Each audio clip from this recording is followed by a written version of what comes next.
Fog and rain can create dangerous driving conditions, especially when drivers don't know what they need to do to increase safety while out on the road. Stephanie Poole spoke with Mississippi Highway Patrol and joins us now live with what she's learning tonight.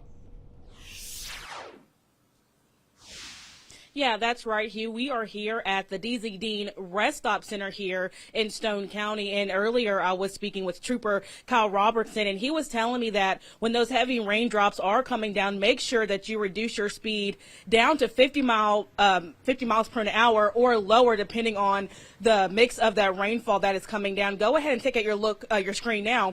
This is excuse me, these are the rain conditions that were happening earlier today near the Keith's Superstore. Once again, those heavy rain conditions coming down. And he was telling me that is one of the worst times to hydroplane because people will tend to set their cars on that cruise control and your car does not know whether you are traveling over a big pocket of rain or not. Let's go ahead and take a listen to Cal about some other tips of advice you can do for safe travel here on the roads. We expect our call volume to go up. Because simply you have ponding in roadways.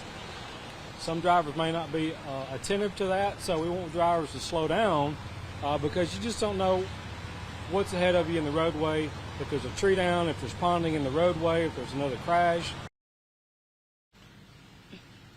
And if you take a look behind me here on Highway 49, drivers are settling down right now for the evening, so there isn't a big fluctuation of traffic coming through. And Cal also tell us just once again to be mindful, make sure you're giving yourself enough distance between you and the driver in front of you. There's also not a lot of fog up this way here in Stone County, but we will stay vigilant and bring you another look here at 6:30. But for now, live, Stephanie Poole, WLOX News Now.